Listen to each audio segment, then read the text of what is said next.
Hi everyone, welcome back to another episode of Joyful Journeys. Today we are out and about, actually on a run while we record this, which you will learn more about why we are running as we do this. But today I am joined by 3 of my team members from Light Horse Track Club, who has been a big supporter of Girls on the Run of Northern Virginia over the last year. So I will let them take it away and introduce themselves and also hear about how they got involved with Light Horse. Dustin? Hi everyone, I'm Dustin. I am co-founder of Light Horse Track Club and executive director. So just kind of built this thing from the start to where it is today, and we're super excited to be partnered with Girls on the Run and this podcast, this groundbreaking podcast as well. Hi there, my name is Chelsea, and I've been on Light Horse for about a year and a half. I've been a lifelong runner, and what attracted me to running from a young age was really the teams. So that has been really why I joined Light Horse to begin with. And I'm Andy. I've been in Light Horse for a little over a year. I guess since the pandemic, I spent a lot of time running alone because, everybody was spending a lot of time alone. But I just sort of got into a rut of, even when people started coming back out, continued to run alone.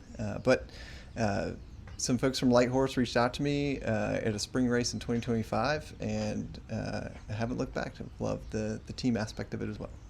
All right. What might surprise people about Light Horse Track Club? What makes them unique and different from the other groups out there? Light Horse is pretty awesome because we work hard to reach out to the community.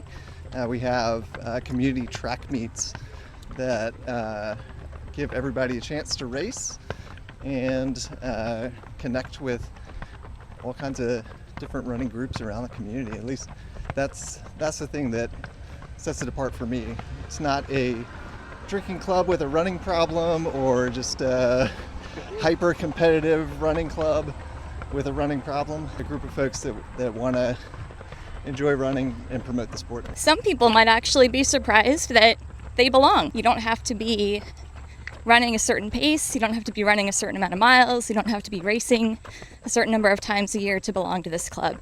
And I think a lot of people might be surprised to find that out. Well, just like Light Horse is building a really positive community, Girls on the Run does something very similar, trying to build up young girls into confident leaders of tomorrow and really showing them that they are not alone, they have a community behind them, and that they can make a huge impact in their community. So I would love to hear how it excites you guys to think about the impact that Light Horse and Girls on the Run can have together. My turn. When we first created Light Horse, it was really important that we be a community club. And as we were looking around for organizations to partner with, it was like, oh, Girls on the Run. Of course. Like, it was a no-brainer. And I think we complement each other really well. And it really excites me, like, Girls on the Run does a great job introducing running to girls who otherwise wouldn't and showing them what they're capable of. And then Light Horse can take that and show them, hey, here's what a professional runner looks like, a professional woman, an older adult runner, whatever. This is someone you can become. And I think that's so important for a girl or any kid to see, to show them what's possible, what their potential can be, and let them get excited about, hey, that could be me, I can run the 800 and 2 flat, stuff like that. That's a great way to look at it, and a great kind of idea and envision to have for the partnership for the future. Andy, I would love to hear from you as a future Girls on the Run coach. Tell us what inspired you to become a coach and what you're looking forward to. It's real simple. My daughter inspired me to become a coach. And you can substitute inspired with, asked me, pressured me, surprised me. So she has friends at her school that did Girls on the Run. And I think she was really intrigued by their end of season celebration 5K because the school made kind of a big deal of it for them. celebrated them like in the, there was a big poster up in the school lobby celebrating what they had been doing throughout the season. Yeah, and she knows a lot of the girls that were doing that and thought she could do it, but was a little nervous, and so asked me, hey, will you be the coach? And I think that to help her feel a little more comfortable doing it, because she knows I'm a sucker for running anyway. So it was all down to my daughter, her interest in Girls on the Run, kind of bringing me into the fold. It's great that you went along with it and you didn't try to find somebody else to fill that spot. You were ready to be her coach and ready to take on the season with her. So that is amazing. Yeah. I am hopeful that not only with Andy coaching, but hopefully other Light Horse Track Club members coaching, that will continue to strengthen the partnership between our groups and hopefully just encourage more of our members to get more involved with Girls on the Run, not only just because it's Girls on the Run, but just to get more involved in our community and helping youth and really helping them become these positive, great versions of themselves. So I would love to hear from anybody why you think it's so important that as a running club, why it's important that we do give back to the community and become really involved in the community that we're a part of. One of the foundational purposes of Light Horse and Girls on the Run that is shared is having a positive impact not only on the team members themselves, but those beyond the team out in the community. And I love that the impact Girls on the Run is having is on young people, and they're learning that. They're learning how to be positive impacts themselves when they grow up and how to help people that are in need. And there's so many needs. There's so many ways to help people and be part of their lives and pour into them. And we've seen that in Light Horse Track Club, just with many of the runners we've been able to be involved with, and partnering with Girls on the Run has been really inspiring. Not just, they've been doing this a lot longer than Light Horse has existed. So we have Girls on the Run not only as kind of an inspiration, but they've been paving the way, doing this as an organization for a long time, which is really helpful and informative for us too.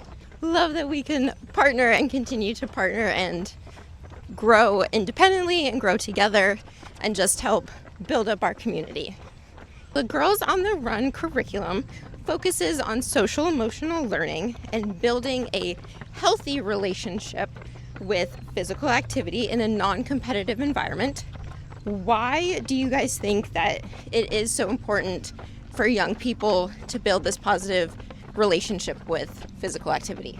I love this question. I've been thinking about this a lot and how youth sports has impacted our culture today with such an emphasis on competition. And with that emphasis on competition, I think a lot of kids are starting to develop their identity attached to their sport in some unhealthy ways. And I feel like building a more laid back, just generally positive relationship with movement, it detaches your identity from the actual sport and any successes or failures you might have there.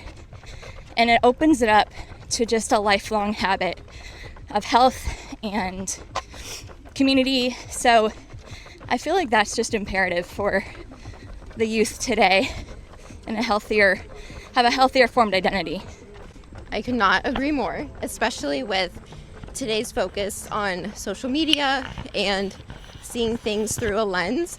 Whereas when you're teaching physical activity and just getting out there, being with yourself, being with others, but just being active in your community and not on a screen. Kids gotta have fun, man. Kids gotta have fun. People are all worked up about youth sports and trying to be better. And here's the thing. You're so young, you have no idea how they're gonna develop, what they're even gonna like as they get older. So let them have fun, let them enjoy it, teach them the joy of running, the joy of sport.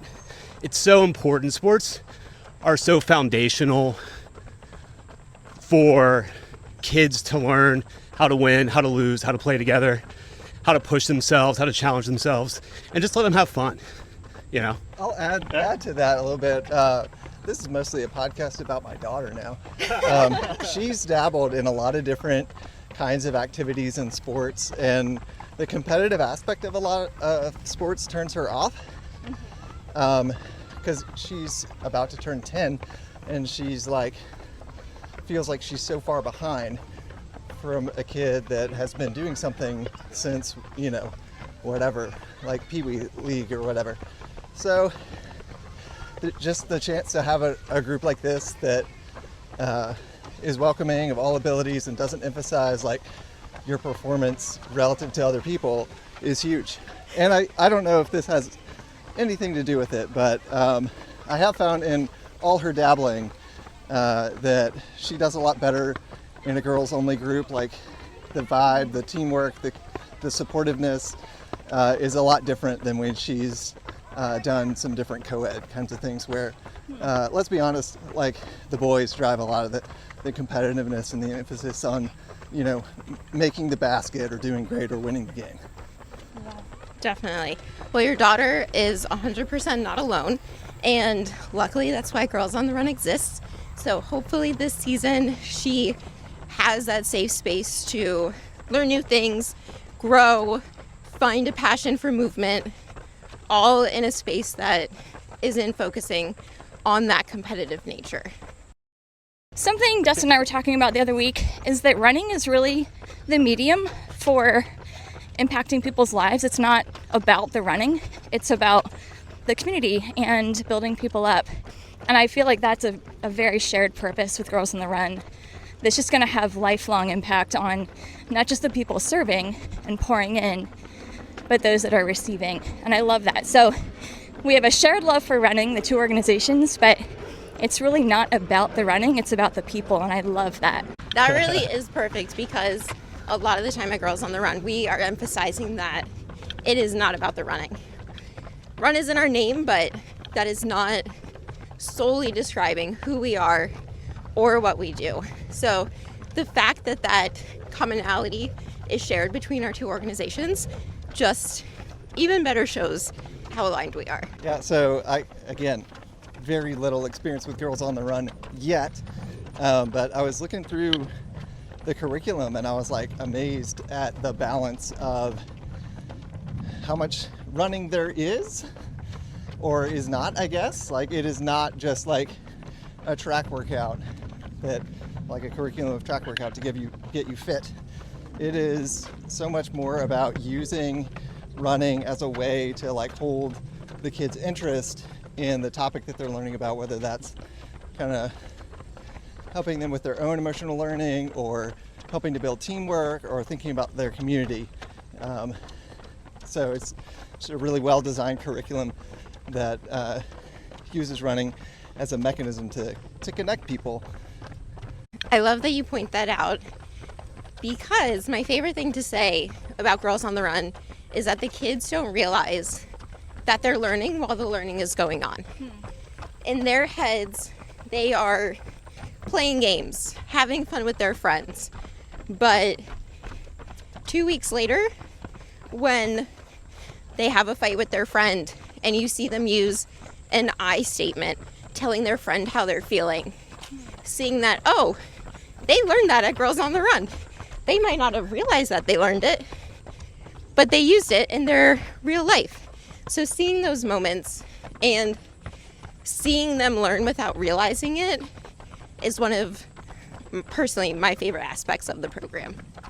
Very cool to hear them using Girls on the Run experience in real life, because that's so much of what sport is, and what Dustin was saying earlier, just informing how we communicate and how we treat people moving forward, how we accept hard situations like a fight with a friend, similarly to the defeat on a track or on a field, and moving forward positively and with respect and care for others. If every child in our community had access to supportive programs and mentors, how do you think our community would be different? So for better and worse, we kind of turn into the adults that had impact on our lives when we were young. and whether that impact was positive or negative. And so I feel like the more positive impact a child can have in their life, they're going to grow up to be positively impactful themselves. I love that. That's perfect. And it, like you said, for better or for worse, the people we surround ourselves with definitely have an impact on who we become. And that's one of the big things about Girls on the Run coaches is they don't have to be running coaches. They don't have to be runners. They don't have to have any of that experience. They just need to be someone who is going to be a positive role model for our kids and show them positivity and help build up their confidence. Thank you all so much for not only being on Joyful Journeys and sharing your experience with Light Horse and how so far it has been with Girls on the Run and how our organizations are aligned, but also thank you for running with me while we did it. I know that is not a typical podcast ask, but thank you for helping me get my run in today, having fun, and listening to all your stories. Yep, from Andy, thanks again. Appreciate the chance to be on and brag on my kid a little bit. And good luck, Andy, as you enter into this coaching venture. That's very exciting. From Chelsea, thank you guys so much. And Sammy, this was really fun. I'm glad you put this together and put us together. Fun to log a couple miles and chat running and community and Light Horse and Girls on the Run. Thank you, Sammy. This was awesome. It's a great continuation of our partnership and working together. And you're great. You're such a good ambassador for both organizations, and it's fun to run with everyone and chat about this. This is a great topic. We just love the partnership with Girls on the Run, and are looking forward to continuing it as Light Horse grows and Girls on the Run grows as well. So thanks again. We appreciate you.